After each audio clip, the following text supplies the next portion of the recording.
Gundik Daud itu mencapai 600 orang. Aku mau tanya, Yesus Tuhan kau itu berasal dari istri Daud yang mana? Jawab ya.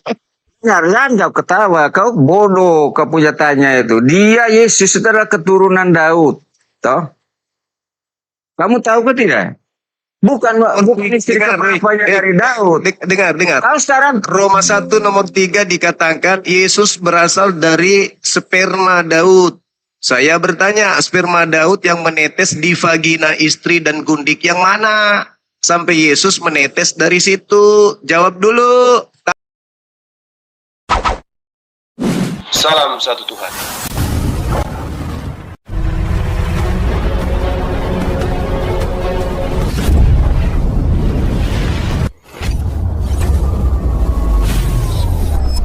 Ya, pengantar ini singkat, para sahabat. Dukung semua ya channel Densa News Muslim.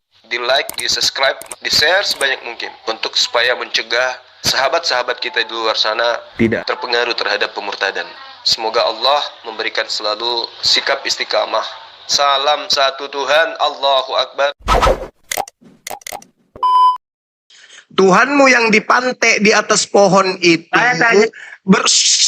berasal dari tetesan sperma yang masuk ke liang vagina bini Daud yang keberapa? Yang 507, 409, 302, 120, 307, 402, 600, 509, 518, 18, 19, 27, 68, 88, 79, 62, 59, atau yang mana? Sperma yang menetes di vagina mana? Yang melahirkan Tuhanmu Yesus yang merangkak dari liang kubur. Jawab. Tidak menjawab orang punya pertanyaan. Jawab. Saya tanya kamu. Jawab. Bang, ini Bang, saya jawab dulu Bang. Bang, izin dulu Bang, saya jawab dalam kekristenan dulu. Saya juga Kristen ini. Saya mau jawab dulu adalah ke kalimat mereka bahwa para nabi-nabi itu mulai dari Salomo sampai adalah ke Daud dan juga bahwa kita yakin bahwa Salomo Daud memang itu poligami semua ya di dalam merah. Jadi kita bahwa orang Kristenan kita bakukan ada namanya akan beriman kepada para nabi-nabi. Ya tidak. Jadi kita hanya beriman kepada ada Allah dan kepada Yesus Kristus. Jadi situ. Jadi kita ini makanya di Alkitab itu kan kitab sejarah. Semua adalah artikel laku manusia itu tercatat semua supaya bisa kita namanya itu memilih atau juga berpedoman mana perbuatan baik mana perbuatan jelek. Nah, jadi situ. Jadi kalau masalah kelahiran, masalah keturunan, masalah Yesus Kristus memang adalah itu diambil dalam keturunan adalah itu akan Daud. Tapi dalam kelahiran Yesus Kristus bukan dari keturunan darah, bukan dari spermi Yesus apa namanya? Simpel banget sih menjawabnya Pak Superman. Dari dengan Yusuf tidak menikah, bukan hasil sperma. Ya, itu aja jawabnya. Nah, ya, ini jadi, makanya sebentar, Bang Juma, sebentar. Ini ya membahas masalah nabi-nabi yang zaman dahulu punya istri banyak. Itu tidak diindahkan Tuhan. Ya, itu tetap salah yang salah. Termasuk juga Nabi Muhammad. Ya, dia ada dalam. Berarti salah Nabi Muhammad ini. Hah? Loh, sekarang Nabi Muhammad ini salah. Anda jelaskan di mana manusia yang sempurna. Kamu bilang berarti Muhammad ini salah. Ya tetap punya itu Dulu. Oh, berarti kamu menyembah Nabi yang salah gitu. Tuhan tidak menginginkan seperti itu. Berarti kamu menyembah sampai hari ini juga kamu ikut cerai-cerai itu ikut nabimu itu, begitu. Dengarkan dulu dong, jangan ribut. Kamu sendiri yang bilang Sama bahwa Muhammad Oke, itu jangan salah di mata Tuhan. ribut. Dengar dulu, Karisteng, dengar dulu. Saya bertanya, Yesus itu kan Muhammad itu salah di mata. Kau jangan bersalin kayak Paulus kau Nasarot. Nasarot. Nasarot. Paulus itu bersalin. Salah di mata Tuhan. Paulus bersalin. Tas siapa yang sodomi telinganya? Diam dulu. Kau ini ribut kali. Ini perempuan ini sudah. Penyembat yang listrik. Diam dulu. Oh, udah kabur. Lanjut, udah lanjut.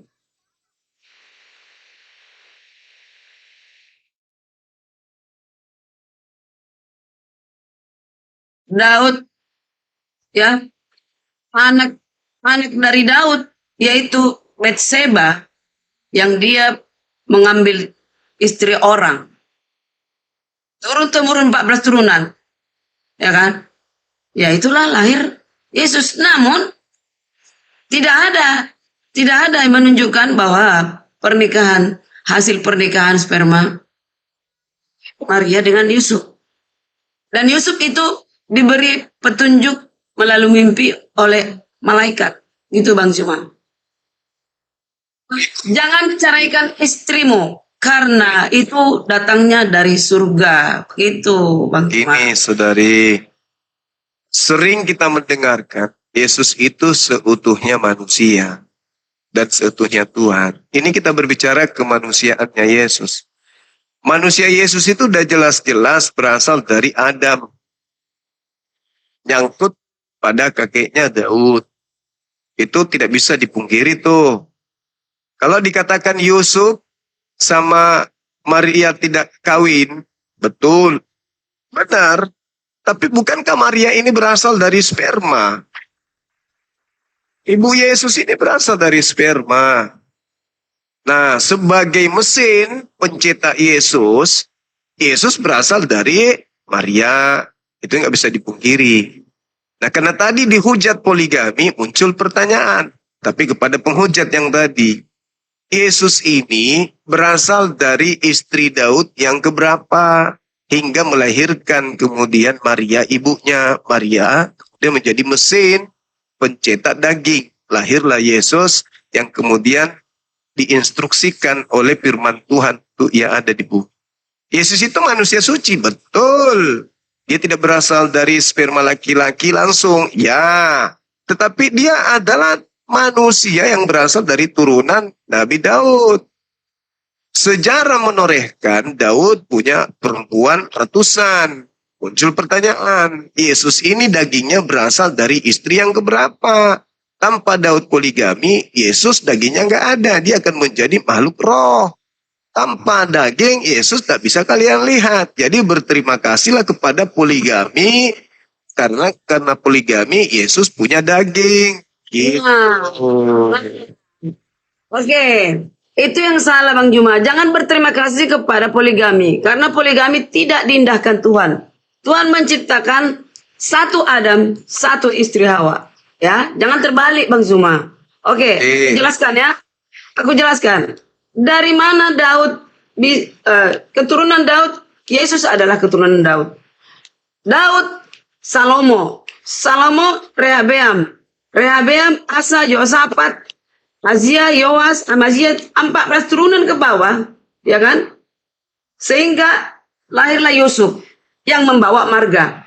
Ya, lahir Yusuf. Itu sebenarnya dari atas. Itu hasil dari selingkuhan dari siapa tuh? Daud mengambil Berseba.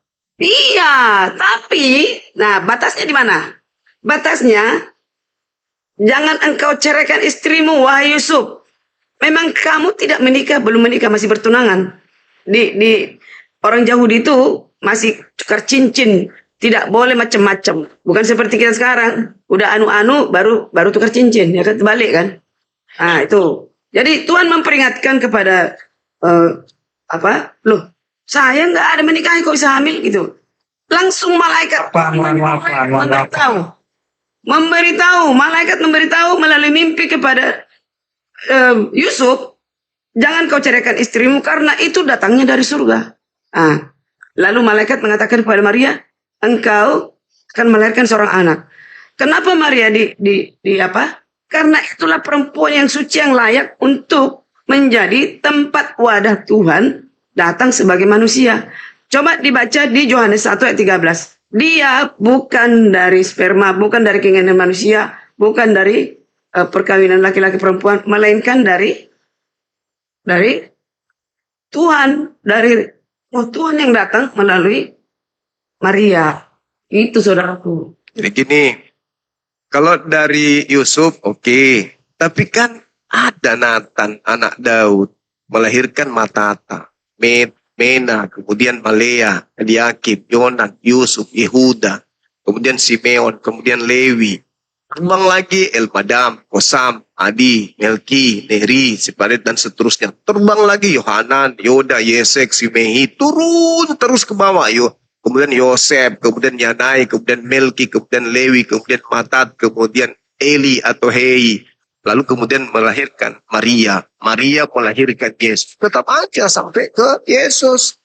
Tetap aja dari Daud. Jadi ini Gak Bang bisa Zuma, tidak.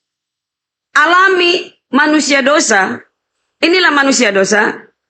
Sehingga lahir Yesus, pengantara antara Bapa dengan manusia. Nah, itu. Jadi firman yang menjadi manusia itu, yaitu Yesus itu sendiri, yang mengantara Bapa dengan anak. Nah, Yesus datang sehingga Alkitab itu semua merujuk kepada Yesus. Semua keseluruhan A sampai Z. Ibu Karyana, segala sesuatu, semua orang itu berasal dari firman. Yohanes 1 nomor 3. Segala sesuatu dijadikan oleh firman. Segala sesuatu berasal dari firman. Sama seperti Yesus. Tidak bisa Anda mengatakan cuma Yesus doang dari firman. Nggak bisa. Bang Juma harus bedakan. Ya, bedakan Bang Juma, firman. Firman yang dikatakan kun fayakun, jadilah Ya kan itu tumbuhan, jadilah proses- binatang. Beda Proses dengan Yesus firman. juga begitu. Malah Yesus lebih kun fayakun. Kalau yang lain itu masih butuh proses pembuahan dan seterusnya. Yesus itu kun fayakun. Begitu Gabriel datang menyampaikan ke Maria, Maria, ya paman hamil, langsung hamil. Itu kun fayakun malah Yesus itu. Kalau kita masih bukan kun fayakun langsung seperti Yesus. Sekarang Yesus itu Maria hamil karena kun fayakun atau tidak? Ya malah firman. Ah, sudah. Itu Lanjut Dinda. Dinda, Tata silakan. bukan ujuk-ujuk itu. Saya masak dulu, saya mau masak. Masak kerikil, lanjut. Ketika Bang Yasir jawab kestenannya, saya jawab kestenannya. Itu akan dalam kelahiran Yesus ya. Bahwa di dalam kelahiran Yesus itu sudah dinubuatkan yang akan di dalam perjanjian lama, itu di dalam adalah Yohanes 7 ayat ke-14, dan digenapi akan di dalam perjanjian baru, bahwa itu adalah Matius 1 ayat 21, bahwa akan Maria akan melahirkan seorang laki-laki dan dia akan dalam nama Yesus Kristus menjadi penyelamat bagi umat yang akan dari dosa mereka. Itu dianggap malaikat sendiri menetapkan dia sebagai penyelamat. Nah, kalau kita bicara kelahiran Yesus Kristus akan di dalam adalah Yohanes 1 adalah ke-30 ya. Ketika adalah malaikat yang menyampaikan akan firman kepada Maria, di dalam perkataan itu sendiri bahwa Maria adalah mengandung yang hamil. Nah, kenapa ada itu kata mengandung dan kata melahirkan? Karena Yesus Kristus ada mengambil kodrat kemanusiaan. Ya, kalau kita merujuk di dalam adalah Yohanes 30, ada Yohanes 10 ayat 30, maka Yesus sendiri mengatakan bahwa aku satu dengan Bapa, satu sebagai apa? Sebagai akar firman. Nah, ketika kita merujuk di dalam Yohanes 8:42, maka Yesus tidak akan mengatakan bahwa aku keluar dari Bapa. Ya, keluar seperti apa? Dia keluar sebagai firman mengambil kodrat akar kemanusiaan. Ya, kalau tidak Yesus Kristus adalah mengambil kodrat kemanusiaan, bahwa kita tidak kalau tidak mengambil Yesus kodrat kemanusiaan, ya itu udah hakikat. Panjang Bang, aku ngantuk Bang. Ya. Nah, disinilah ada kata mengandung dan kata lahir. Jangan dihabiskan Bang, jangan dihabiskan. Ngantuk saya, biar yang lain dulu. Ya. Nah, jadi ada di situ ada kata mengandung, kata mengandung, kata melahir, karena dia mengambil kodrat kemanusiaan. Kalau kita merujuk di dalam perjanjian lama, bagaimana perjanjian manusia diciptakan pertama kali seperti Adam, ya hanya Tuhan akan menciptakan Adam dari akar debu tanah, dan juga ketika adalah dia membuat adalah suatu istri dari Adam itu hanya dari dia tulang rusuk, dari tulang rusuk itu dia jadikan manusia. Apalagi namanya ilahi, ya. Apalagi namanya ilahi waktu tidak mengambil kodrat kemanusiaan. Maka saya tidak percaya bahwa Yesus Kristus dilahirkan langsung di yang Maria. Saya tidak percaya. Kenapa? Hanya kata lahir karena perbatasan kita yang manusia lemah ini, maka kita melihat Maria itu mengandung dan dilahirkan. Kita merujuk di dalam adalah Yohanes 2 ayat 11 ya. Bagaimana adalah ketika Yesus Kristus dilahirkan, maka dikatakan di situ ya. Lukas 2 ayat 11. Hari ini telah lahir bagimu juru selamat Kristus Tuhan yang ada di kota Daud. Ya, itu tidak dilibatkan adalah yang dilahirkan oleh Maria. Ya, dilahirkan oleh perawan Maria, tidak ada. dilibatkan di situ adalah Maria yang dilahirkan oleh Yesus Kristus. Maka saya katakan di sini, bahwa ketika Kristus mengambil akar kodrat, akar kemanusiaan, maka ada malaikat menyampaikan adalah Syukran Bang Wan. Inggris kata Jangan panjang-panjang, Superman. Iya, jangan panjang Bu. Teman-teman, jangan bilang Karyana makan perpuluhan. Itu tidak ada Ya. capek kalian typing. Aduh. Tidak izin aku masuk lagi. Saudara, siapa Silakan. namanya ini? Superman, manusia supermi. Sorry. Dengarkan. Bercanda kawan, maaf. Di dalam Yohanes 1 nomor 3, coba didalami deh dalil itu. Orang-orang yang diperanakkan bukan dari darah dan daging. Orang-orang itu banyak orang, bukan cuma Yesus doang. Ah, itu terjemahnya salah itu Bang Juma. Orang-orang. Udah Tunggu. baca di Aramai.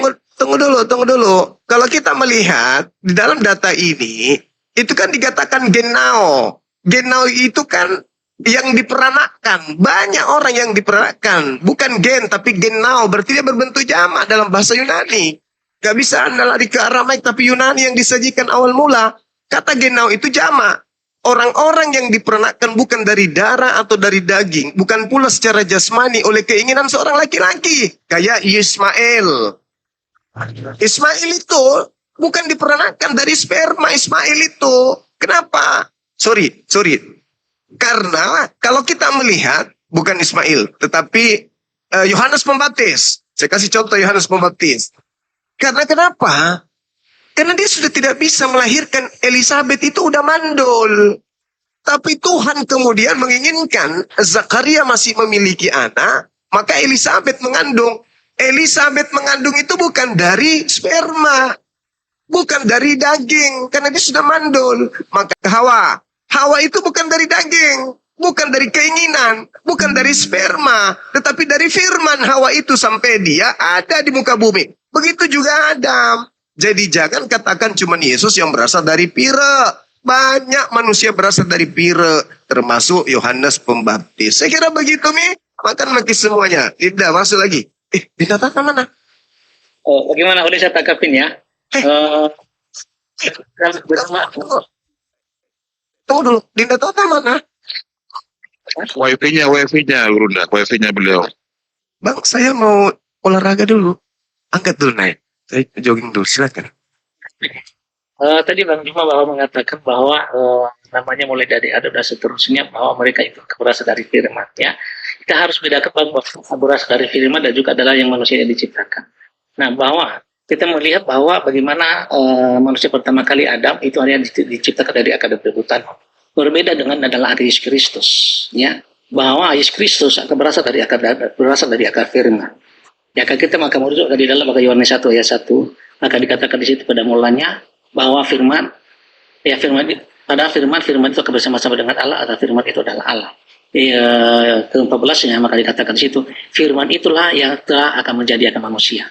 Nah, di sini. Jadi kita bedakan adalah seperti Adam dan Yesus Kristus. Karena Adam diciptakan oleh tanah dan juga adalah Yesus Kristus adalah berasal dari akar firman Allah. Maka saya katakan tadi bahwa di dalam Yohanes 10:30 maka Yesus mengatakan aku satu dengan Bapa. Adalah Yohanes 8:42 maka Yesus sendiri mengatakan bahwa aku keluar daripada Bapa itu sendiri. Ya, keluar sebagai firman. Maka ada kata di situ adalah setara. Ya, ada di dalam adalah Filipi 2 maka sampai 7. Ya, dia setara dengan Allah situ. Yohanes, Nah, kalau Superman, Anda yang dibahas sama Bang Juma, Yohanes 1 ayat 13. Wah, itu terjemahannya di Aramaik, tidak ada orang-orang. Di situ dikatakan, aku baca terjemahannya, yang bukan dari darah, bukan dari keinginan daging, bukan dari keinginan seorang pria, melainkan yang dilahirkan oleh Tuhan, Allah di sini, Allah. Jadi beda. Yang dibilang Bang Juma, yang diterjemahan LA ini memang kadang-kadang jadi ini ya, jadi membuat abu-abu. Itu tidak ada orang-orang tidak ada di situ. Terjemahan aslinya nggak seperti itu. Nah, ketika dikatakan Bang Juma tadi, Yohanes itu udah tua bersuami istri, udah mereka satu ranjang. Beda dong dengan Maria, masih perawan suci. Beda, semua beda. Nah, itu. Begitu Pak Suparman, silakan tambahkan. ya, itu makanya Ini sering kita bahas bahwa kita percaya bahwa Yesus Kristus bukanlah dilahirkan oleh darah dan daging, yang ketiga. Jadi kita merujuk dalam Yohanes 1 itu akan beriman yang keluar jadi manusia. Jadi sini. Nah, kalau kita merujuk di dalam tadi kelahiran, di dalam perawan Maria, apa saya katakan hanya sebagai kata perumpamaan, ya. Karena banyak sekali ayat-ayatnya akan dibawa akan di dalam Yohanes 3:31, maka Yesus mengatakan, aku keluar dari Bapa lu, aku keluar dari surgamu, ya. Dan juga akan di dalam Yohanes 6 ayat 38, maka Yesus Kristus mengatakan, wah aku keluar dari Bapa dan turun ke bumi, dan juga dari bumi saya kembali kepada Bapa. Jadi sini, jadi kita simpulkan bahwa kelahiran Yesus Kristus bahwa harus akan dilahirkan akan seperti akan manusia biasa. Jadi makanya harus kita adalah mencari dan juga adalah mendalami dari mana ayat-ayat tertentu. Maka saya katakan tadi bahwa ketika ada Yesus Kristus akan mengambil kodrat kemanusiaan, maka ada kata mengadu dan juga ada kata lahir di situ. Ya, kalau tidak mengambil kata mengadu dan kata lahir di situ, maka langsung akan Tuhan akan turun di atas bumi.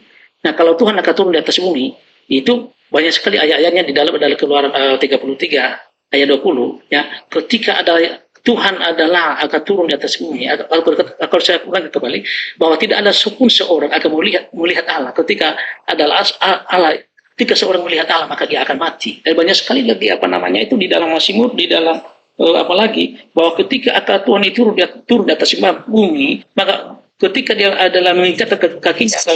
Poin-poinnya aja Pak Suparman, poin-poinnya aja. Poin-poinnya. Kami edukasinya poin-poinnya aja. Itu yang dibahas Bang Juma tadi tentang Hosana. Bang Juma tadi bilang Hosana bagi anak Daud. Itu dulu kita bahas. Udahlah kalau masalah itu ya. Karena berbagi itu. Ya kita merujuk bukan orang-orang, bukan itu Yesus Kristus yang adalah gimana ya, yang mau diberkati di situ. Jadi orang-orang yang datang di situ yang mau diberkati. Ya, yang datang dalam nama Yesus Kristus, yang datang dalam nama Tuhan. Jadi orang-orang yang datang di situ yang orang yang diberkati, bukan ada Yesus Kristus yang mau diberkatinya di situ. Dan di situlah poin-poinnya di situ. Cuma terkadang kalian kan istilahnya diperlitirkan. Ya kalau kita telusuri itu ayat-ayatnya, kalau kita renungkan, sudah sekali di situ. Bahwa yang datang di situlah orang-orang yang diberkati, bukan Tuhan Yesus yang diberkati di situ. Ya, di situ apa poin-poinnya? Baik. Nah, kalau kita saya mau minta sesuatu sedikit boleh? Nah, ini menarik ini kalau Mbak Rosin. Guru dah masuk dulu, Guru dah. Dalil. Sebentar itu lagi yang disalahkan. Bunyinya sudah begitu bunyinya. Kata mereka. Kata orang yang ada di situ. Tidak mau bermakna. Gantian kau Linda, gantian dulu Karuna. Diberkatilah dia yang datang. Siapa yang datang? Ya naik keledai. Yesus. Pak Suparman ini ada baik. Kenapa diubah bunyi dalilnya? Jangan Pak. Ada minimal 4 dalil, bahkan 5, sabar. Matius 23:39, Lukas 13:35, Lukas 19:38, Yohanes 12 nomor 13, kemudian Matius 21 nomor 9. Sabar Bang, sabar. Jelas di situ diberkatilah dia. Jangan orang yang banyak yang diberkati. Yesus. Udah. Diberkati. Abang ini. Baik, cuma lanjut. kita pindah topik dengan Hosana, ya. Di Matius 21. Ya, di Matius 21 dikatakan Hosana bagi anak Daud. Diberkatilah dia yang datang dalam nama Tuhan. Hosana di tempat yang maha kutip ya, maha tinggi. Orang mendoakan diberkati Tuhan di tempat yang maha tinggi. Beda ya. Coba Karyana, mohon maaf Karyana, Bunda Karyana, nanti statement Anda nanti malah disalahpahami oleh Kristen-Kristen yang lain. Nanti akhirnya cakar-cakaran. Sebentar dulu, ini Bang Suparman kan yang mau membantah. Bang Suparman, kasih kesempatan Bang Suparman lah dulu. Udah selesai masalah kelahiran Yesus. Ini masalah Hosana. Apa yang dimaksud Bang Jumat tadi? Hosana itu diberkati di tempat yang maha tinggi. Yesus itu di tempat namanya maha. Maha itu berarti di surga yang maha tinggi, bro. Coba. Aduh, ini kan nggak nyambung kan? Makanya biarkan Bang Suparman dulu. Yang memberkati siapa? Iya, waktu naik keledai kan, waktu Hosana anak Daud kan gitu kan. Silakan Bang Suparman dulu. Enggak, yang memberkati siapa? Kita dalilnya, mana dalilnya? Kita baca aja. Dalilnya mana baca kita? Terus kan? Yang mana dalilnya? Yesus diberkati oleh manusia. Kita baca dalilnya, Pak. Kita Bukan Tuhan memberkati manusia, tapi manusia memberkati Tuhan. Searching lah, Hosana, Superman. Nah, kita ikuti aja dulu orang ini supaya kita lebih jelas. Ya di Matius, di Yohanes. Banyak. Ah, Ya. Yohanes 12 ayat 13. Ya, Yohanes 11 ayat 13. Kok nanti cerita tentang itu? Silakan kalau kalian mau bernarasi. Yohanes Terus itu adalah Tuhan yang kalian Tuhan ini diberkati oleh manusia, bukan Tuhan yang memberkati, tapi Nah, itu baca dengan pelan-pelan. Kau sudah baca kan? tinggi loh. Aduh. Salah. Yang memberkati itu Bapa di surga, bukan manusia. Mau rendah tetap yang memberkati manusia. Segampang. Tidak ada manusia dosa memberkati Tuhan. Ah, dari mana jalannya? Baca lagi. pelan di sini Bang ya. Nah, ya di sini ya Yohanes 12 ayat ke-13 sama 13 maka dikatakan di sini ya. Mereka akan mengambil akar daun-daun, akar palim dan pergi menyusung dia sambil akan berseru, Hosana, diberkati dia yang datang di dalam nama Tuhan Raja. Jadi, yang diberkati itu orang-orang yang datang akan di dalam nama Tuhan. Jadi bukan Tidak Tuhan. diterjemahkan. Ya. Karena mencret kalian kalau diterjemahkan rusak Kristen bubar. Betul ya? Mereka Apanya bahasa apa rupanya Hosana itu? Ah, coba bahasa apa rupanya?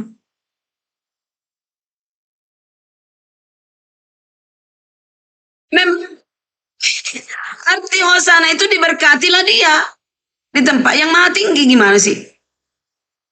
Semoga Tuhan memberkati.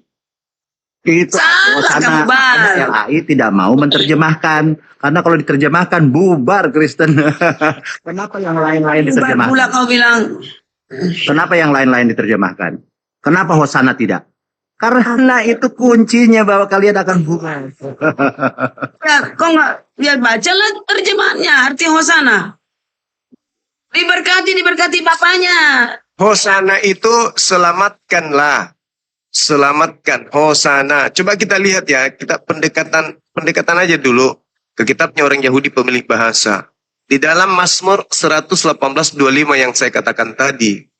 Anna Hasem Hosiana, Anna Hasem Hosiana. Ya Tuhan, berilah kiranya keselamatan. Ya Tuhan, berilah keselamatan. Berilah kemujuran. Berilah keberkahan. Itu Hosana. Hosana. Jadi, gak usah sembunyi. Hosana itu bukan bahasa kita. Hosana itu bahasanya orang Yahudi.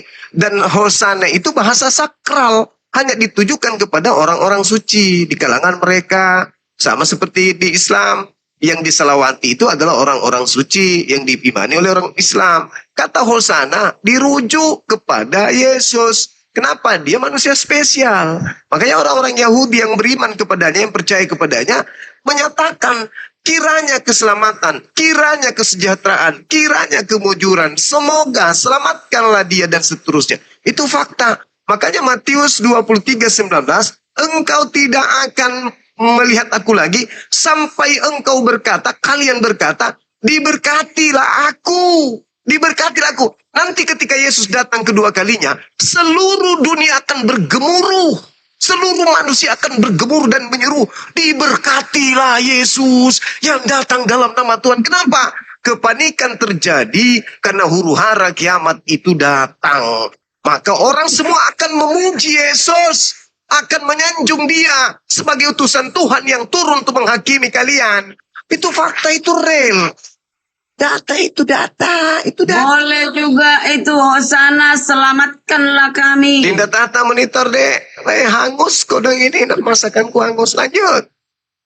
Kita kalau salah. Makan. Banyak. Kabarnya. Nggak ada aja. Ya, kita udah jelas. Masa mendoakan orang kudus. Orang kudus yang menyelamatkan orang berdosa. Jangan terbalik, saudara. Ya. Jadi itu pun suatu cerita tentang Yesus mengatakan dengan murid-murid, pergilah ke sana di gerbang Israel, nanti di situ ada keledai dengan satu anak. Lalu Yesus memilih keledai itu. Loh, murid-murid bingung. Kok bisa tahu Yesus ya? Ya pemilik di sana, berarti pemilik itu pilihan.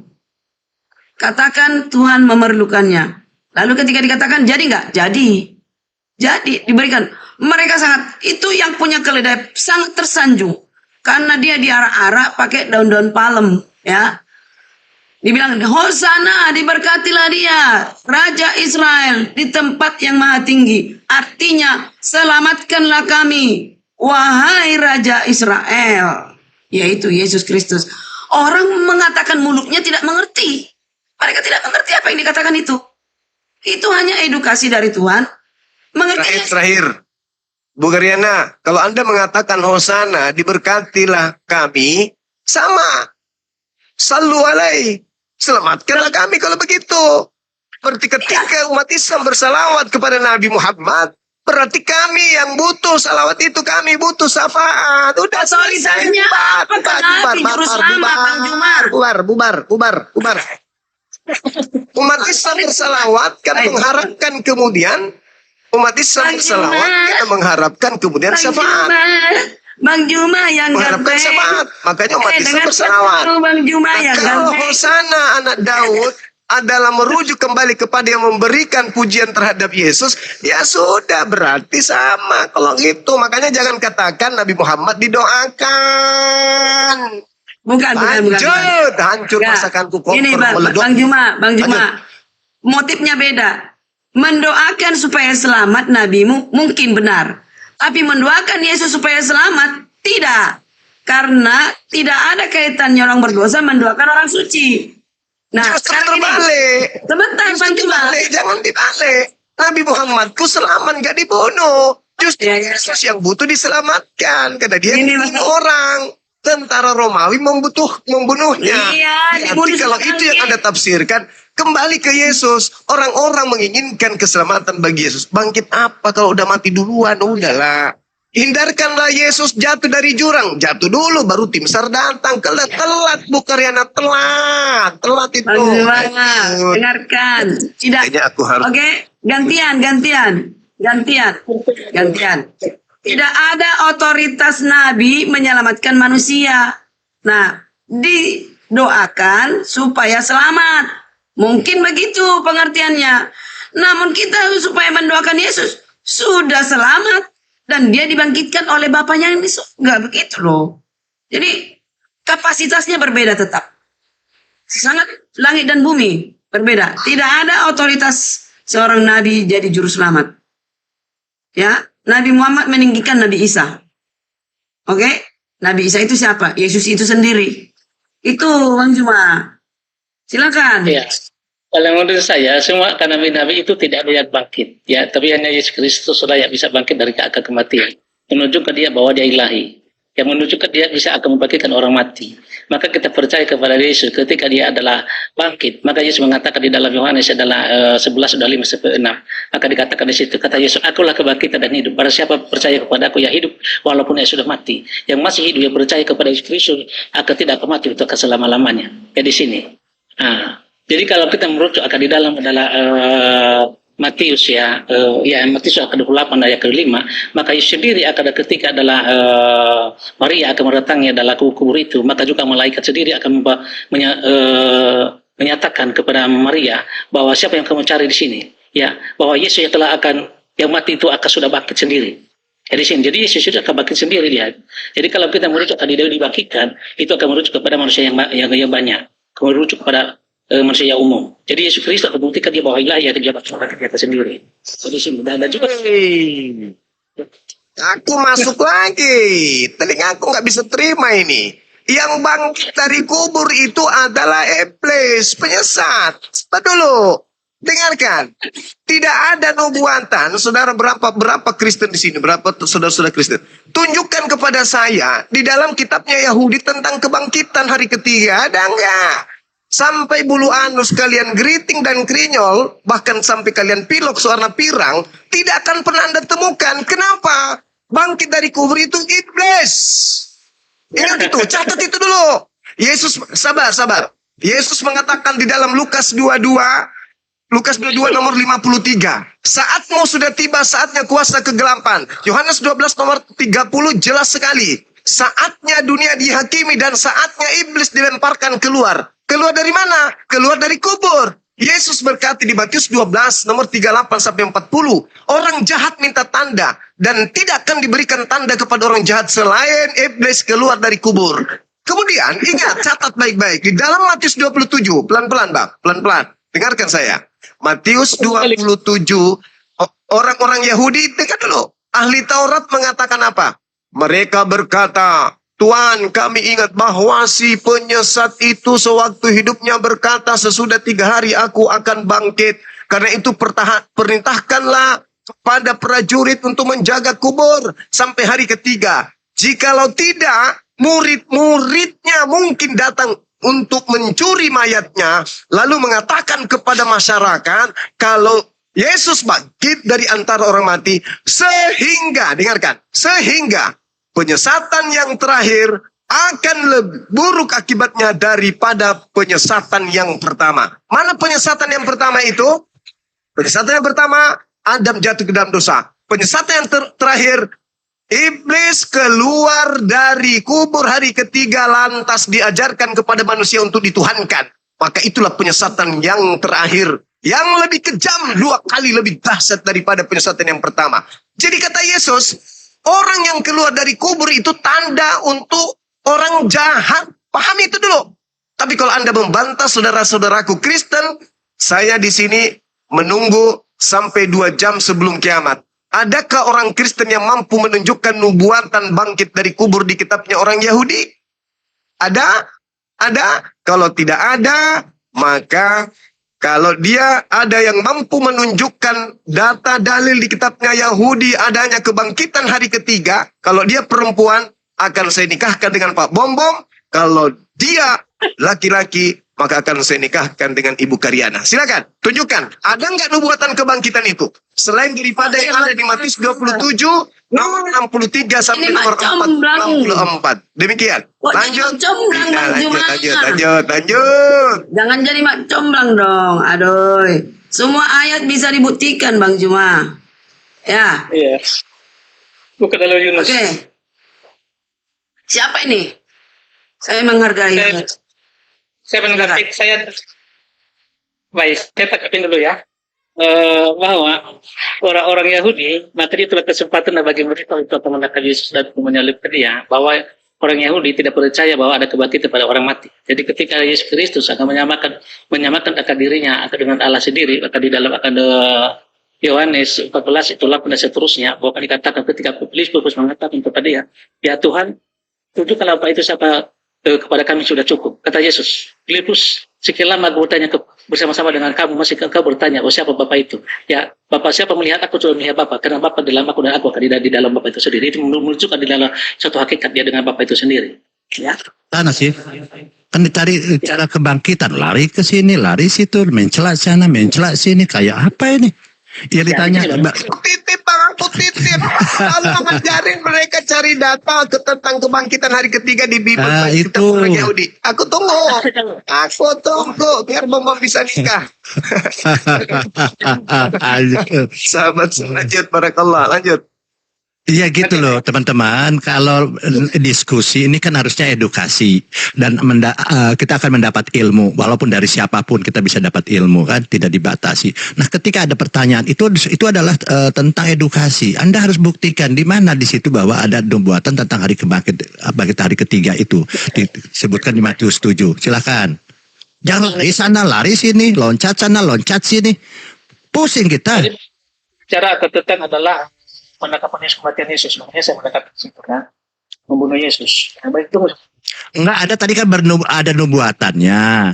Lalu gurunda saya di mana tunjukkan ada nubuatan tentang Yesus yang bangkit pada hari ketiga itu di mana katanya. Karena Yesus ngomong tuh ada ayatnya. Nah itu di mana gitu loh. Sumpah. Saya cari-cari dulu ini. Oh baru nyari. Kalau baru nyari jangan dulu ngomong Bang. Berikan kepada yang lain kan, kasihan yang lain.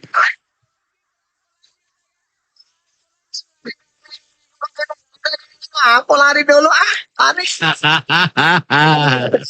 Kita tangkapi dulu, bisa cari dulu dalilnya ini. Kemana ini? Kenapa? Apa yang sulit? Begitu banyak Yesus bangkit. Kalau penyaliban katanya ada di Yesaya 53. Ada di Mazmur. Yesus kan mengatakan begini di dalam Lukas 24:44 sampai 46. Ada tertulis Mesias mati bangkit pada hari ketiga di Taurat, di Mazmur, di kitab-kitab nabi-nabi. Ya tunjukkan kalau itu memang ada. Tapi kalau nggak ada kita nggak jadi kawin. Lanjut. Duda terus.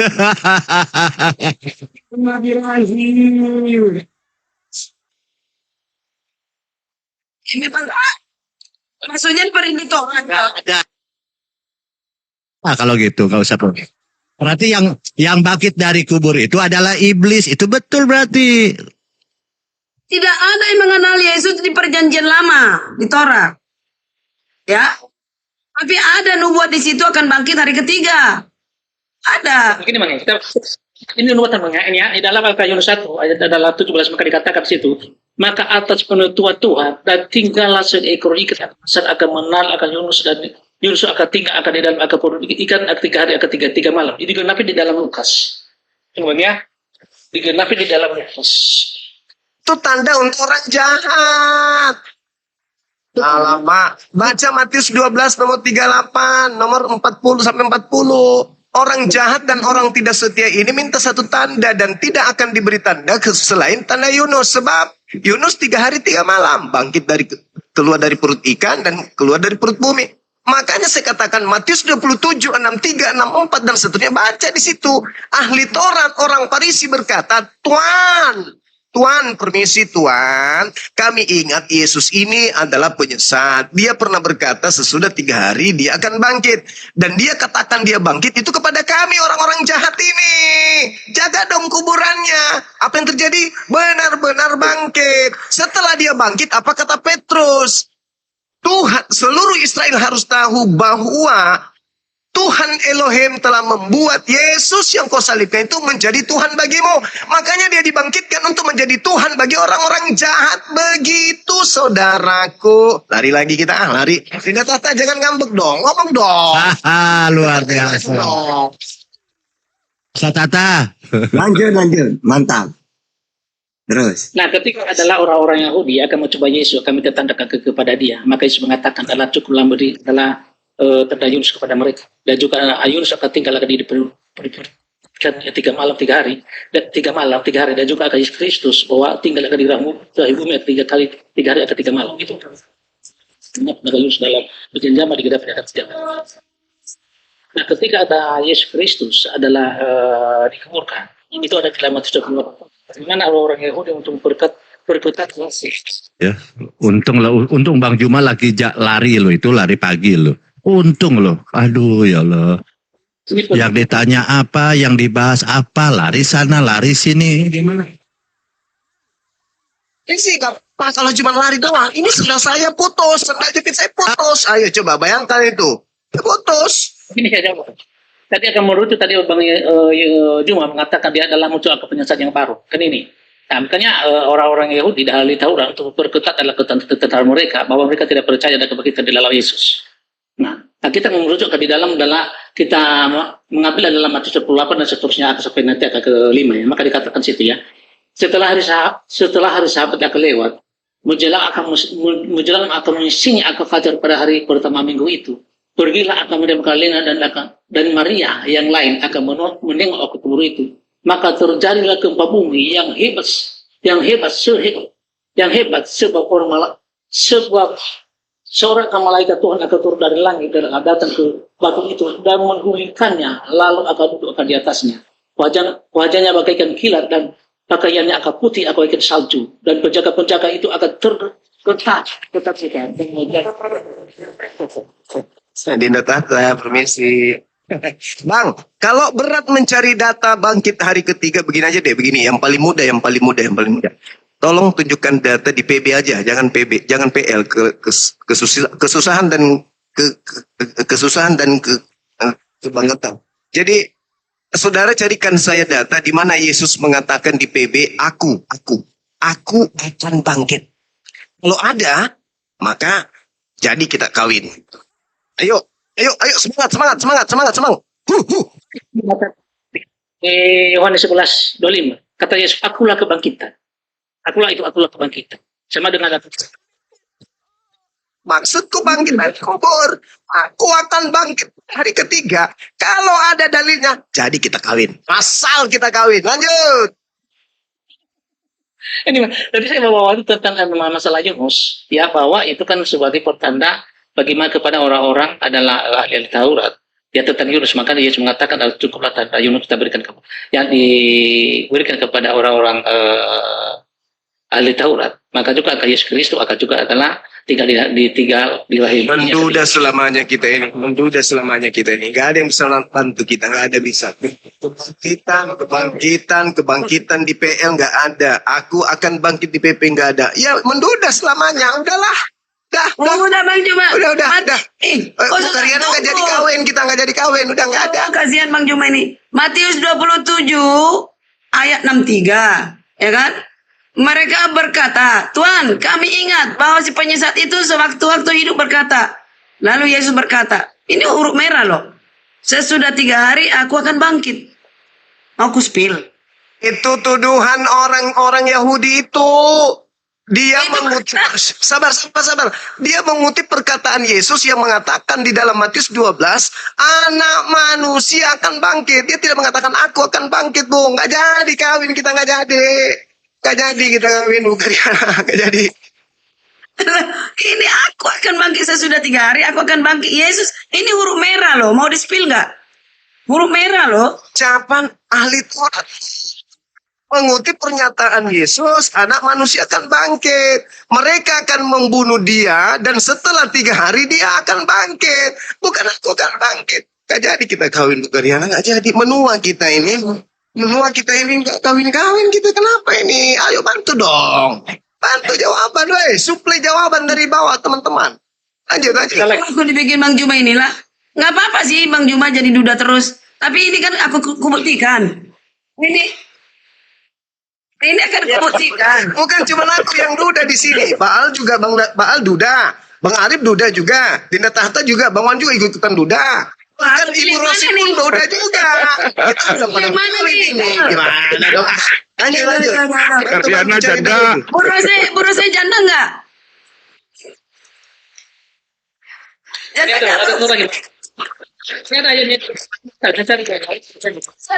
Itu ayatnya ada di Matius 16 ayat 21. Yesus akan bangkit pada hari ketiga.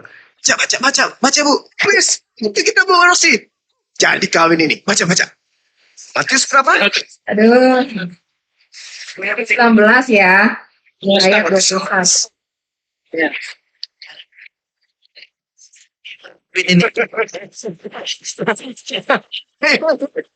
Ayo.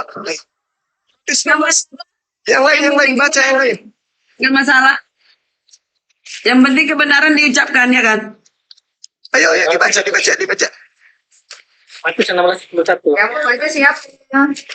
Lalu Yesus akan melatih kemudian agar supaya akan memberitahukan kepada siapapun bahwa ia adalah Mesias. Ya, 21 ya. Sejauh Yesus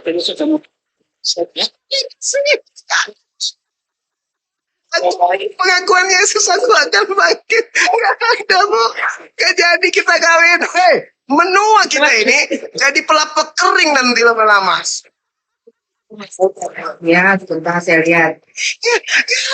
Gak ada kawan-kawan. Sabar ya Bang. Gak kawin-kawin kita. Udah basarkan.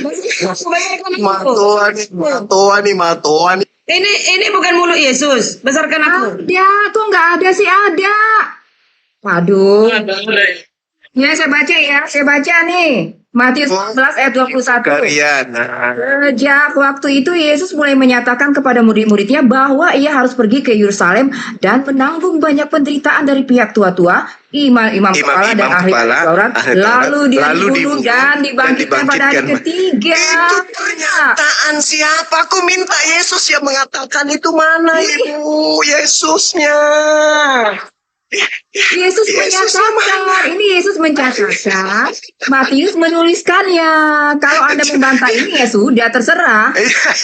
Aku minta pengakuan Yesus. Bahkan Yesus mengatakan di Lukas Yesus berapa itu? Lukas menyatakan ini 21 dan seterusnya. kalimat tidak langsung. Nah, yang saya minta pengakuan Yesus yang berkata, dicatat oleh aku Matius dalam bangkit. kalimat tidak langsung. Bangkit. Cuma Kalau dia masih mengatakan, ada kalimat langsung, ada kalimat tidak langsung. Tetapi kalau kalimat dia tidak mengatakan langsung, anak kalimat manusia, langsung yang ya dicatat Pak Pembrung juga berupa anak pernyataan. manusia.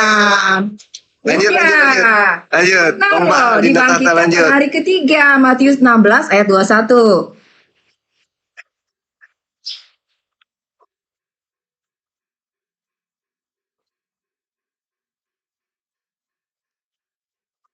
Ada lagi Bang dalilnya. Ya. Lanjut. Ini ada dalilnya lagi ya. Itu Matius adalah 20 ke 17 sampai 19 ya. Itu perkataan Yesus sendiri kok. Dikatakan di sini Bang ya. Ini perkataan Yesus sendiri ini. Ketika Yesus akan pergi ke Yerusalem, ia akan memanggil akan ke-12 akan muridnya tersendiri dan berkata kepada mereka, sekarang kita pergi ke Yerusalem dan anak manusia akan diserahkan kepada imam-imam kepala dan ahli-ahli Taurat, dan mereka akan menjatuhi dia hukuman mati, dan mereka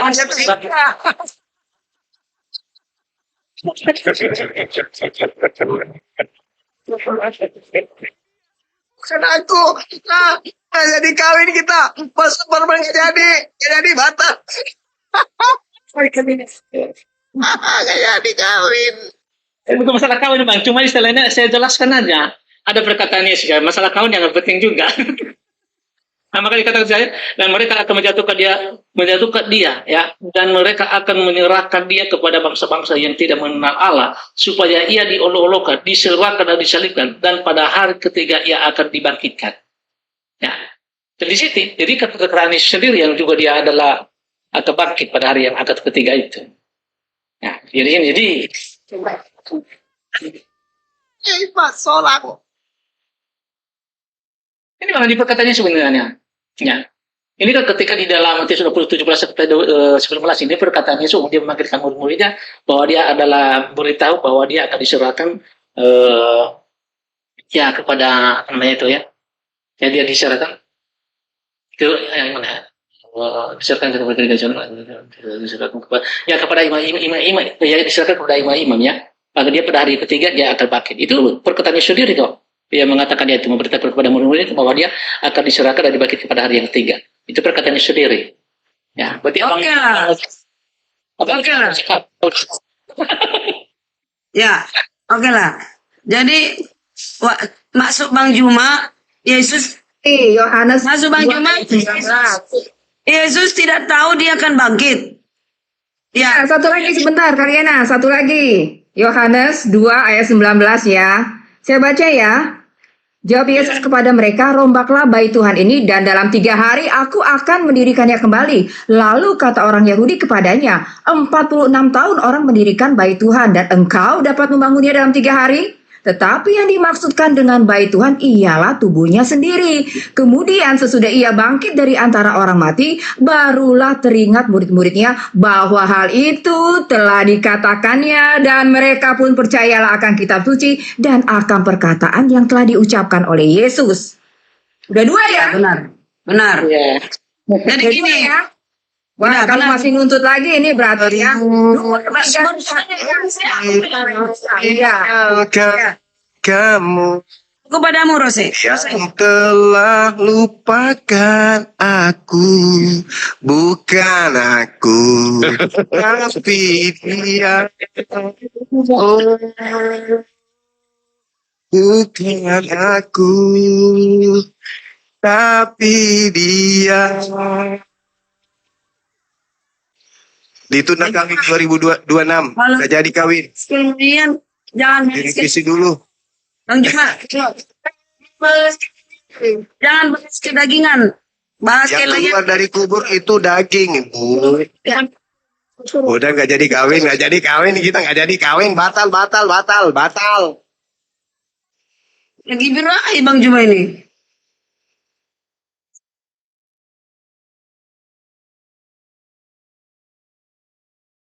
Yesus waktu mati, dia turun ke dunia orang mati dan dia mengalahkan iblis, ya Raja Maut itu, bangkit dari kematian membawa para tahanan, para bapak-bapak lulu itu. Benar. Yesus yang Benar, ayat benar. 12 mengatakan bahwa Yesus ya, karena katanya apa Bapa akan membagikan kepadanya apa orang-orang besar sebagai rampasan, maksudnya malaikat-malaikat iblis, dan dia akan memperoleh orang-orang sebagai jarahan. Yaitu sebagai ganti karena dia telah menyerahkan nyawanya ke dalam maut. Berkuasa atas alam maut itu iblis, dan kematian. Emangnya jeruk makan jeruk? Mas. Ya, udah jelas itu jelas. Dah. Yesus berkata, penguasa dunia dilemparkan keluar. Keluar dari mana? Keluar dari kubur. Salah, itu tafsir yang salah. Keluar itu Ketika, enggak Bu, sedikit pun enggak salah. Oh, itu yang salah itu. Coba. dia bilang jangan sampai tanah yang kuberikan kepadamu, kata Yahweh, najisin oleh orang yang digantung di kayu salib. Jadi harus di luar dari area tanah Israel, yaitu Bukit Golgota itu. Itu artinya, itu cara menerjemahkannya, itu cara menafsirkannya. Parah ini, parah ini. Parah. Ya setelah Kalau Ibu lihat di dalam khotbah Petrus, suara saya masih kedengaran nggak? Nah, Ibu lihat khotbah Petrus di kitab Masih. 2, nomor 29, 30, 32, 33. Di situ Petrus mengatakan, jasad Yesus itu tidak ditinggal di kuburan. Yesus itu tidak ditinggal di dunia orang mati. Kemudian, ketika Anda membawa PL, saya bawa PL. 14, nomor 15, iblis itu dilemparkan ke alam kubur yang dalam. Sehingga iblis ketika dia keluar dari kubur, pada saat Yesus ingin ditangkap, apa kata Yesus Lukas 22? Kenapa kau ingin menangkap aku? Apakah kamu pikir aku ini perampok sampai kau datang, penjahat sampai kau datang bawa pedang dan pentungan? Padahal setiap saat engkau bersama aku di dalam bait suci. Tapi saatmu sudah tiba, saatnya kuasa kegelapan. Saatnya kuasa kegelapan berkarya, yaitu Yesus diangkat ke langit. Iblis penguasa dunia yang men-setting cerita kemudian. Yesus disalib, Yesus mati, bla. Itu upaya iblis kuasa dunia untuk menyesatkan dunia. Sehingga cerita-cerita itu muncul. Sabar dulu bosku. Ketika Yesus, sabar dulu. Sabar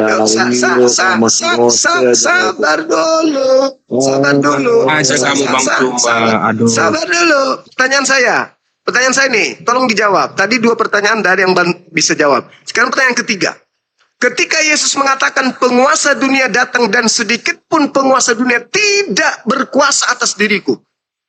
Pertanyaan saya, ketika iblis berusaha membunuh Yesus, berhasilkah iblis atau tidak? Itu dulu. Berhasil. Berarti salah Yesus. Karena Yesus mengatakan, sedikit pun iblis tidak berkuasa atas diriku. Hayo. Menghujat Yesus, Karyana menghujat Yesus. Menghujat Yesus ini. Dengar dulu. Ketika Yesus dengar dulu Bang Juma, ketika Yesus berkata, untuk itu aku datang. Ketika ditanya sama Kayafas, engkaukah anak raja itu? Engkau mengatakannya, ya anak raja. Jadi untuk itu aku datang. Memang dia menyerahkan nyawanya. Gimana sih? Jadi harus tahu di mana letaknya dia bicara, tergantung kepada konteks gitu loh Bang Juma. Sekarang nggak bisa. Sekarang kan itu. Sekarang bertanya. Bu Karyana. Gantian. Sabar dulu, sabar. Bu Karyana, ketika Yesus mengatakan begini. Tetapi supaya dunia tahu bahwa aku mengasihi Tuhan. Bahwa aku melakukan segala sesuatu seperti yang diperintahkan Bapa kepadaku. Tuhan selalu berkenan kepada Yesus kan? Tidak pernah kemudian Tuhan menyuruh iblis untuk membunuh Yesus. Nah, tiba-tiba saja saudara kami Kristen menganggap bahwa Yesus ini adalah Tuhan yang turun ke bumi, yang mati untuk dibunuh demi dosa-dosa orang Kristen. Dan kematiannya, posnya adalah untuk menyelamatkan orang Kristen dari dosa. Kau jangan bernarasi liar. Sabar dulu. Yesus loh yang berkata. Yesus sendiri yang mengatakan, Yohanes 12:30. Dia katakan apa di situ? Bahwa 31. Sekarang berlangsung penghakiman atas dunia ini. Sekarang juga penguasa dunia ini, iblis, akan dilemparkan keluar. Apakah iblis ini berkuasa atas dirinya? Yesus mengatakan, sedikit pun tidak berkuasa atas diriku. Ayo. Ketika iblis berkongko-kongko ingin menyalib Yesus melalui tangan penguasa, apakah berhasil? Apakah berhasil iblis?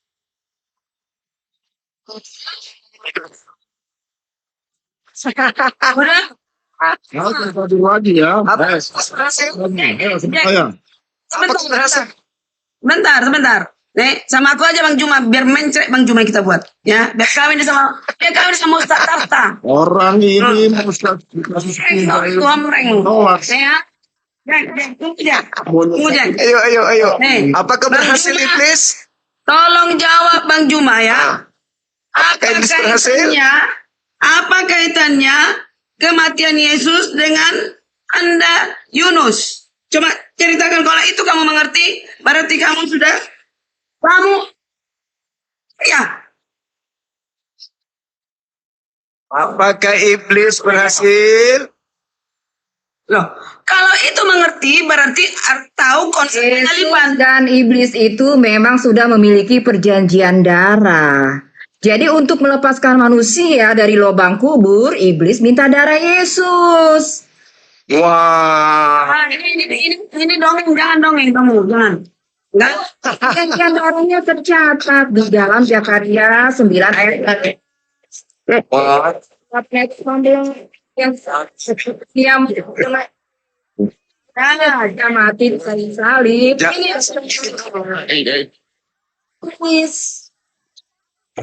jangan saling gigit dulu. Konsep dan kronologis. Perlu nggak dijelaskan konsep dan kronologis penyaliban untuk apa? Ini yang nggak paham ini. Dengar dulu, biar satu arah kita ya. Yesus sendiri yang berkata, Diam dulu. Yuk. detik Yesus ingin meninggalkan bumi. Apa kata Yesus? Tidak banyak lagi aku berkata-kata dengan kalian. Sebab penguasa dunia datang. Dan iblis tidak berkuasa sedikit pun atas diriku. Muncul pertanyaan. Iblis merasuki Yudas. Iblis merasuki imam-imam. Iblis merasuki kemudian mahkamah agama. Iblis merasuki orang Farisi. Semuanya dirasuki sehingga mereka tidak percaya Yesus. Sehingga menghasilkan sebuah hasil konsili. Mereka harus membunuh Yesus. Pertanyaan saya. Apakah iblis berhasil membunuh Yesus? Kau buka ayatnya, dulu. Ayo, ayat di mana? Buka. Ya, berhasil. Kan mati. Baca ayat dulu. Berhasil Bang Juma. Tercatat di dalam sejarah. Sehingga ya tahun-tahun apa di Gak bisa dibenarkan Bang Juma ini sebentar. Pengakuan dunia bahwa Yesus benar-benar mati. Satu-satu Bang Juma. Berarti iblis berhasil. Iya berhasil. Gini Bang Juma. Gak bisa begini. Begini. Mama. Hasilnya. Dia terlalu cepat bergirang mati. Setelah Yesus bangkit dari kematian. Ya Allah ya Karim. Saya ulang lagi. Dari kematian. Saya ulang lagi dalilnya. Bang Juma, cerita itu tidak Udah ngerti. Saya ulang lagi. Berhasil. Ulang lagi dalilnya. Benar. Dengar, Bang Juma. Tetapi iblis kecelek. Yesus bangkit dari kematian. Justru iblis berhasil. Kalau begitu, iblis berhasil memperdayakan 2 miliar penduduk bumi dengan menuhankan iblis itu sendiri. Itu fakta, itu real. Tidak banyak lagi aku berkata-kata dengan kamu, sebab penguasa dunia ini datang, dan penguasa dunia yaitu iblis tidak berkuasa sedikit pun tidak berkuasa atas diriku. Tidak diizinkan Tuhan. Ada baca kan Yohanes 13 itu dikatakan apa? Ada Yudas. Apa yang hendak kau perbuat, perbuatlah. Jadi memang apa yang diperbuat iblis pun harus Kenapa demikian? dari Tuhan. Nah, kenapa demikian? Timingnya iblis, timingnya Tuhan ketemu itu loh Bang Juma artinya. Karena belum Tuhan, waktunya, belum timingnya. karena Tuhan, Jadi tapi kalau Karena Tuhan- timingnya Tuhan udah ketemu dengan timingnya Karena ya Tuhan- terjadi dong. karena Tuhan sudah merancang keselamatan untuk Yesus. Dan Tuhan sudah merancang kebinasaan orang-orang yang sesat. Pengkhianat. Makanya Yesus sendiri mengatakan, biarlah cawan ini berlalu, bukan atas kehendakku, tapi atas kehendak Bapa. Nah, ada nggak kehendak Bapa agar orang benar dibunuh demi Bapa agar orang benar dibunuh demi menyelamatkan? Lalu, bukan atas kehendakku, tapi atas kehendak Bapa. Nah, ada nggak kehendak Bapa agar orang benar dibunuh demi menyelamatkan? Kalian Tadi, mengatakan, saudara-saudara, kalian mengatakan kodrat, kalian mengatakan takdir. kembali kepada pertanyaan saya pertama. Kalau Anda Itulah takdir mengatakan, yang tak bisa sabar. diingkari, Bang Juma. Itulah Kalau takdir yang tak Anda- bisa diingkari, ya. Kalau Anda kemudian mengambil bahwa Yesus yang disalib dan Yesus yang dibangkitkan, sekarang tolong tunjukkan nubuatan bangkitnya Yesus dari kubur. Mana? Sampai terkencing-kencing darah, kalian tidak akan bisa menemukan itu, karena memang nggak ada. Dengarkan baik-baik. Ketika Yesus itu berdoa kepada Tuhan, Tuhan mendengarkan doanya. Kalau berbicara mengenai takdir, berbicara mengenai apa yang menjadi kodrat, baca Amsal 21:18. Pengkhianat dipakai sebagai ganti orang jujur. Coba, itu kan udah jelas itu. Dan pengkhianat, lalu kemudian orang fasik dipakai ganti orang yang benar. Siapa yang benar? Yesus. Siapa yang fasik? Yudas. Siapa pengkhianat? Yudas. Siapa orang jujur? Yesus. Itu kodrat, itu takdir. Sudah ditakdirkan. Makanya Yesus mengatakan, Bang Juma, "Enyahlah iblis." Zakaria Engkau, 13 sabar ayat dulu, 7 sabar menyatakan dulu, sabar dulu, iblis sabar dulu. membunuh Yesus. Sabar. Enyahlah iblis. Sorry, saya lupa dalilnya. Makanya dipotong. Di situ dikatakan, enyahlah iblis, sebab engkau hanyalah batu sandungan bagiku. Engkau memikirkan apa yang dipikirkan manusia. Engkau tidak memikirkan apa yang dipikirkan oleh Tuhan. Nah, Tuhan punya rencana, Tuhan punya pemikiran, akan datang malaikat menantang kaki Yesus supaya Yesus itu tidak kena bencana, musibah. Dan itu sudah Yesus uraikan kemudian dalam Lukas 4, Matius 4.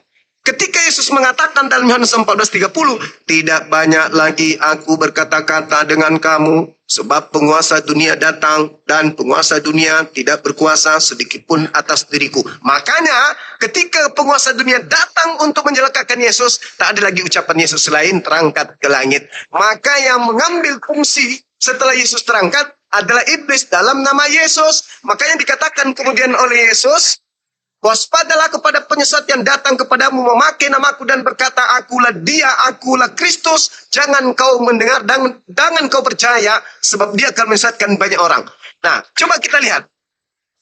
Matius 4, Udah Lukas 4, sepanjang banget sih. Satu-satu dong. 15 detik. Yang 15 banyak detik. nubuatan 15 tentang detik. Yesus di dalam perjanjian lama. 15 detik. Anda hanya 15 mengambil detik. Amsal 28 ayat 17 itu namanya tidak 15 adil detik. Bang Juma. 15 detik. Ada Sabar dulu. satu ayat Sabar dulu. 15 detik, 20 detik. Habis itu saya masak lagi. Dengarkan. Ketika iblis mencoba Yesus, karena iblis ini senantiasa selalu ingin membunuh Yesus.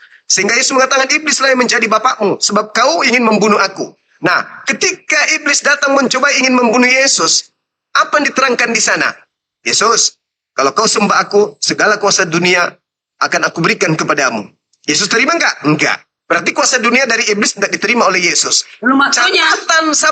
Catatan 13-nya dikatakan apa?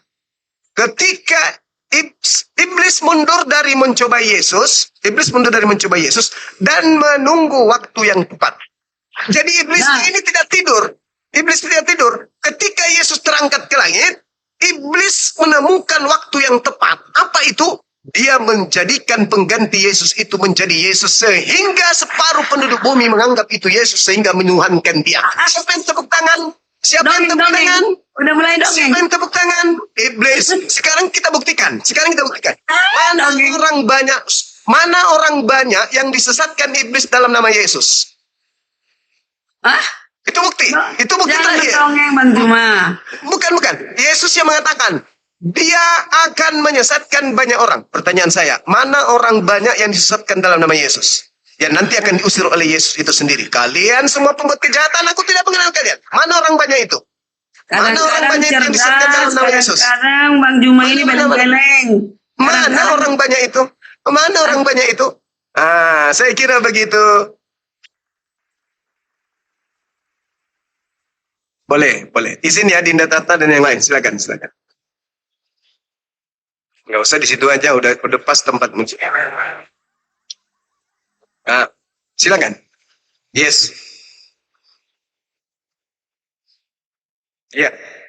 Iblis tidak berkuasa sedikit pun atas diriku, kata Yesus. Anda percaya itu?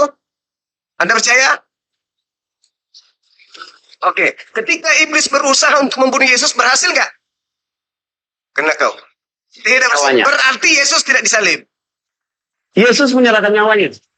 Bagaimana ceritanya Yesus menyerahkan nyawanya? Baca satu. Itu kejadian. Baca kitabmu. Matius 1 20 ayat 28. Anak manusia 1 datang Tesalonika bukan 2. untuk dilayani, tetapi 1 untuk melayani. 1 Tesalonika 2 nomor 15. Orang Yahudi membunuh Yesus. Betul? Betul dalil itu? Betul Yesus dibunuh? Katanya Yesus iblis itu bisa dibunuh karena memberikan nyawanya, cuma Mama, kuasa di apapun mana? dia tidak berkuasa. Di Tetapi mana karena Yesus memberikan nyawanya, di mana Ya. Yesus memberikan nyawanya rencana kepada iblis seapik apapun dan mana tajamnya Yesus? senjata Romawi setajam Di mana apapun, Yesus tidak akan memberikan pernah nyawanya? bisa menembus tubuh Yesus. Di mana Kalau Yesus memberikan tidak nyawanya menyerahkan kepada nyawanya. iblis? Di mana Itulah. Yesus memberikan nyawanya kepada iblis? Di mana? Di mana Yesus memberikan nyawanya kepada iblis? Di mana? Makanya Yohanes 14 ayat 30 kamu harus makanya, mengerti, Jangan makanya. Yesus tidak akan pernah bisa ditombak oleh tentara Romawi. bro. Jangan makanya. Karena Yesus tidak memberikan nyawanya. Memberikan darahnya Jangan, kepada jangan. iblis. Begitu loh. Jangan katakan itu. Jadi jangan Kasih kamu dalil. kutip-kutip ayat, terus kamu pelintir-pelintir sesuka hati. Di mana? Anda yang pelintir. Yesus mengatakan iblis sedikit. Jadi makna seperti menyerahkan nyawa itu seperti apa menurut Anda? Coba Oke, baik. Oke, saya jelaskan. Saya jelaskan. dan makna. Saya jelaskan. Ketika Yesus berdoa di Taman Getsemani, Tuhan, sekiranya cawan ini biarlah berlalu, tapi bukan atas kehendakku, melainkan atas kehendakmu. Lalu seorang malaikat datang memberikan kekuatan kepada Yesus, sehingga dia berdoa bersungguh-sungguh, sehingga peluhnya seperti titik darah yang bercucuran ke tanah. Yesus menyerahkan nyawanya sepenuhnya kepada Tuhannya. Apakah dia ingin dibunuh? Silakan. Apakah dia ingin langsung terangkat ke langit? Juga silakan. Apa yang terjadi? Kehendak Tuhan mengangkat Yesus langsung ke langit. Itulah dia menyerahkan nyawanya. Lalu bagaimana dengan perkataan Yesus? Inilah darahku, darah perjanjian. Ini pertanyaan yang sangat bagus. Ketika Yesus Makanya kamu, mengatakan, terus bagaimana nubuat Yesaya di Saya 53 ayat 5. Dengar. Yesaya mulai Yesaya 53. Woi, dengar, Bu. Dengar. Yesaya 53 itu untuk Yohanes Pembaptis. Anda baca kemudian data 2, data 3. Dia berasal dari perempuan yang mandul.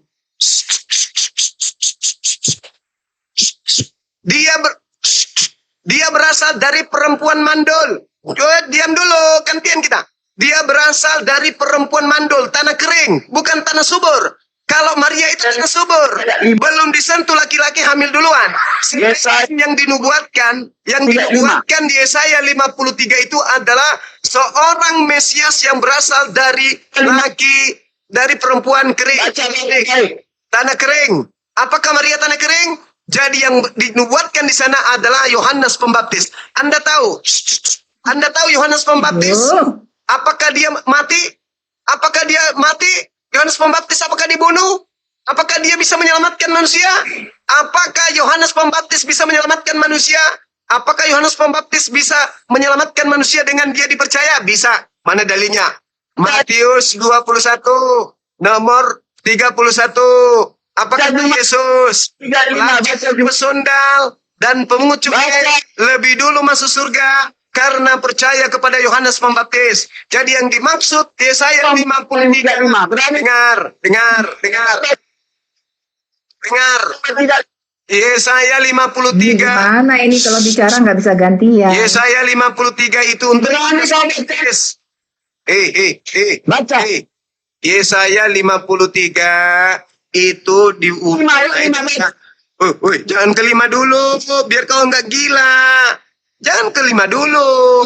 Baca dulu dari data nomor 1, 2, 3. Jangan langsung ke 53, biar kau nggak gila permanen.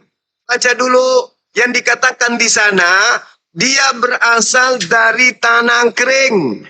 Yohanes gak mati di antara penjahat, Bang Juma. Aduh, tidak ada kata penjahat, itu ditambah-tambahkan itu. Dengarkan dulu. Ketika kita berbicara terkait dengan Yesaya, baca semua.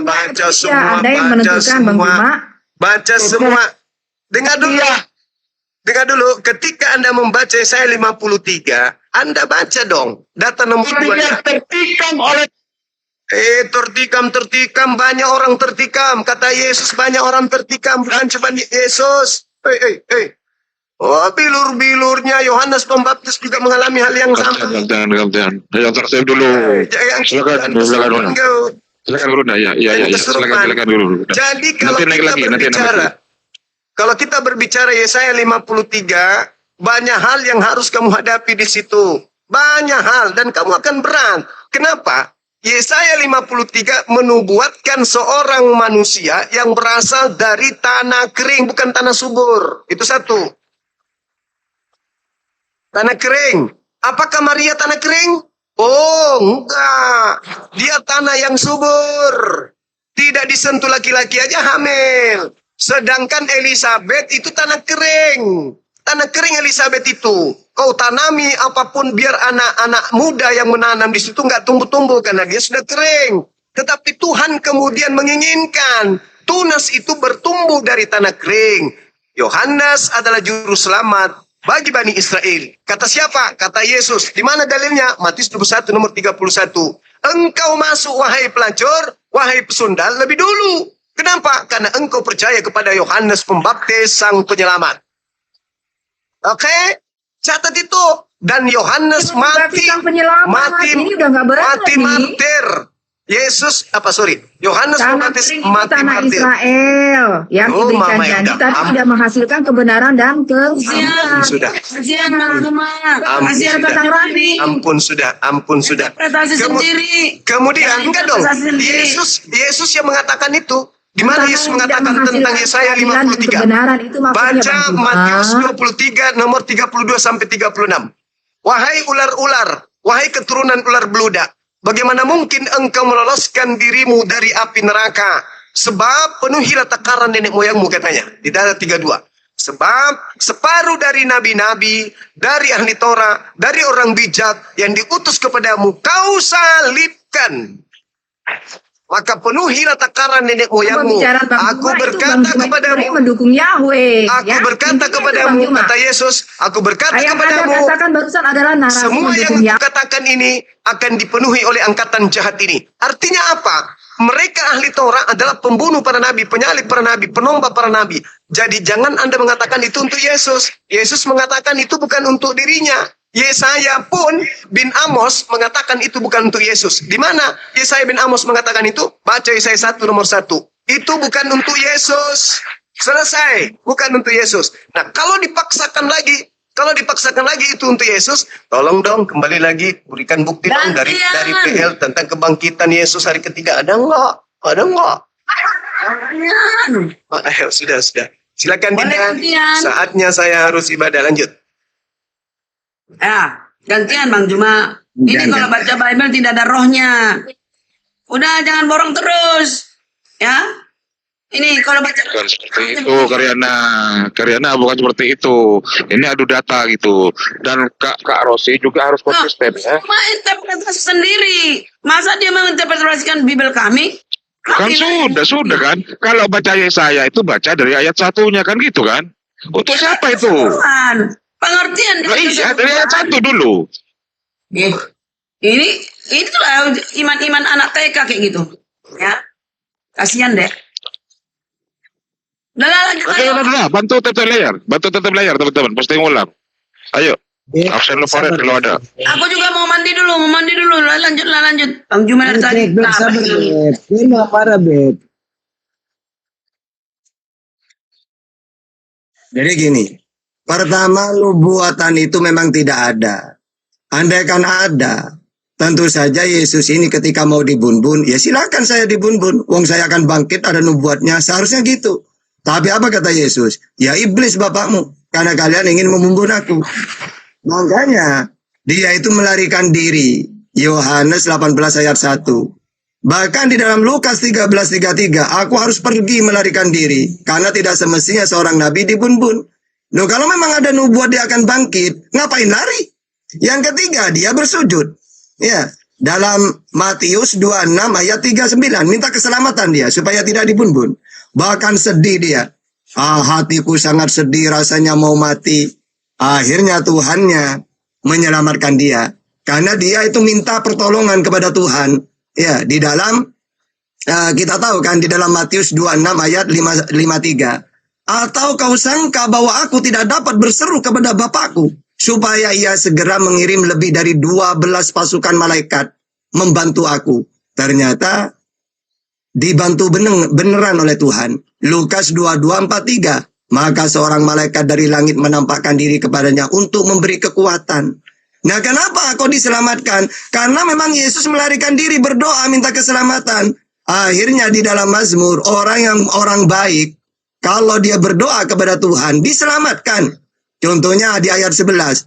Allah akan memerintahkan malaikatnya menjaga engkau, untuk melindungi engkau kemana-mana engkau pergi. Di ayat 14 firman Allah, orang yang mengasihi aku akan kuselamatkan. Orang yang mengakui aku sebagai Tuhan akan kupeliharakan. Yesus kan mengakui Allah itu Tuhan.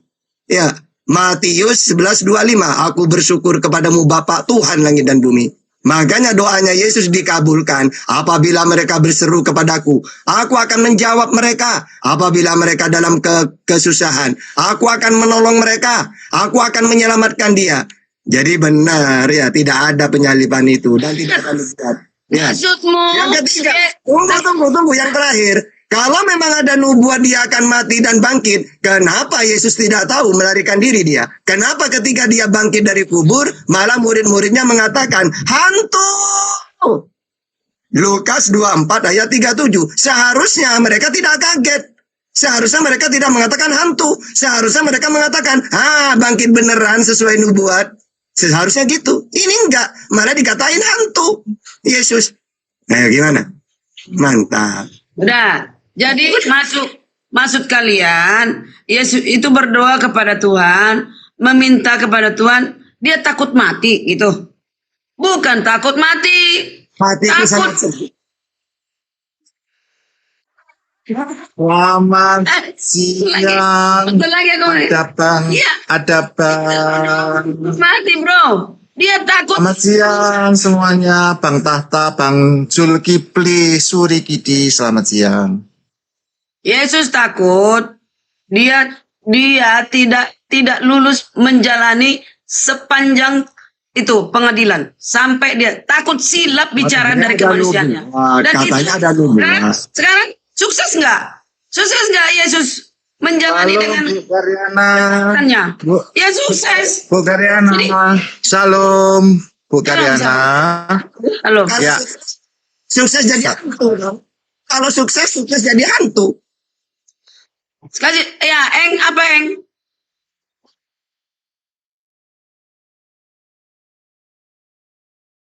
Itulah yang kita sampaikan, mereka akan sulit ya memahami karena menurut Allahnya sendiri. Kan Al-Jumu'ah ayat 2 kan Rasulullah diutus untuk umat buta huruf dari kalangan mereka sendiri. Tentu mereka tidak. Jangan gitu. Tidak Sulit. bisa. Data kami itu lebih masuk akal, datanya jelas. Kalau kalian dianggap Yesus ini katanya menyerahkan dirinya karena ada nubuat. Masa ada nubuat itu dia itu tidak tahu? Sampai dia melarikan diri berdoa, hatiku sangat sedih, rasanya mau mati. Gimana kalau saya ditangkap? Bahkan dia mengatakan, wahai Petrus, berjaga-jagalah. Nanti kita digerebek ini. Matius 26:40. Digerebek beneran. Ya gitu. Jadi memang takut dibun-bun dia. Ini bro, janganlah mute aku. Aduh. Ya. Itu alami sebagai manusia, betul. Bersiap-siaplah. Artinya Yesus dengan taat menjalani semua proses itu. Atau melarikan diri. Kok taat melarikan diri? Jadi maksudnya dia mau paten-tengan gitu. Serba salah kamu buat. Hah? Itu harus pergi. Paten-tengan. Nah, ini. Dia mau sombong-sombongan. Kalah. Enggak, seharusnya gini Bu Karina. Ya silakan saya dibun-bun. Kan sudah ada nubuat, aku akan bangkit. Sudah dibilang, untuk itu aku datang. Oh, sama. Gimana sih? Untuk itu Dia aku 3 hari bangkitkan diam. diri. Nah gini. Jadi dia 3 hari maksud. Ini aku jelaskan. Apa arti dari tanda Yunus? 3 hari di perut ikan. Yesus mati. 3 hari di perut bumi. Tapi tidak mati. Mereka sama-sama dengarkan. Aduh, kasih ilmu nggak mau. Ya, Iya. dengarkan. Arti tanda Yunus dan tanda Yesus dikubur di perut bumi, artinya mereka tidak dalam penguasaan Tuhan. Itu manusia yang berkuasa sepenuhnya kepada Yesus selama 3 hari mulai dari dia ditangkap di sidang. Nih ya, nih aku jelaskan. Dia ditangkap di sidang dan ada apanya di sini? Yesus makan Paskah di dalam gedung pengadilan, ada di Yohanes 13 ayat 14. Ini pertama-tama yang terakhir adalah Yesus makan Paskah, Lukas 22 ayat 7 sampai 12. Ya. Dan di dalam gedung pengadilan yaitu Yohanes 19 ayat 14. Lalu setelah itu jam 3 dia disalibkan. Jamnya semua ada. Sama seperti Yunus di perut ikan. Terus kegelapan di seluruh negeri. Markus 15 ayat 33. Ini pertanda Yesus Tuhan. Dalam saat Yesus disalibkan ada kegelapan. Ada di Markus 15 ayat 33. Lalu Matius 27 ayat 46 dia mati. Lalu Lukas 23 ayat 53 dia dikubur. Lalu bangkit di Matius 23 ayat 1 sampai 2, Yohanes 20 ayat 3. Ini artinya Yesus di dalam penguasaan iblis. Ya. Gak ada isi kelamaan. Ada isi. Lu dikasih ilmu lo nggak ngerti. Nanti udahlah nggak usah. Aku mandi dulu. Oke, silakan. Jangan mandi, jangan. Ya, jadi yang kita bahas ini Bu Karina, bahwasanya pertama nubuat Yesus mati 3 hari bangkit tidak ada. Karena Yesus sendiri dia melarikan diri. Bahkan dia berdoa ketakutan, minta tolong supaya Tuhan mengutus malaikat. Makanya dalam data-data itu Tuhan memang mengutus malaikat untuk menyelamatkan dia. Ya, yang tidak masuk akal itu kalau dia tahu ada nubuat akan bangkit hari ketiga, ngapain dia mengatakan iblislah bapakmu karena kalian ingin membunuh aku? Kenapa dia ngomong gini? Ya silakan dibun-bun, kan aku akan bangkit. Kenapa itu beda konteks, nggak ada kaitannya dengan iblislah bapakmu. Yang kedua Bu Karina, Anda mengatakan meyakini bahwa Yesus bangkit itulah dia Tuhan. Salah. Memang para nabi itu dibun-bun oleh mereka yang mereka tolak. Wahyu 16 ayat 6, Matius 23 ayat 30. Kalian yang menanggung nabi-nabi itu, yang kalian bun-bun. Kalian yang akan masuk ke neraka kalian. Karena kalian suka membun para nabi. Jadi andaikan Yesus mati beneran, ya sama dengan nabi-nabi yang lain. Tidak ada hubungannya kalau dia, apakah mereka ini Tuhan? Yang dibun-bun itu. Tidak. Apa kata Yesus? Karena mereka menolak ajarannya. Yohanes 8:37. Kalian ingin membunuh aku karena kalian tidak mau mendengarkan firmanku. Yang mana firman yang aku sampaikan bukan dari diriku. Aku ini utusan penyampai firman. Yohanes 3:34. Sama seperti Musa. Kalau Musa kalian dengarkan. Giliran saya yang menyampaikan kalian tolak. Ingin membunuh aku. Jadi kata Yesus. Karena ditolak sebagai nabi. Gitu alasannya. Makanya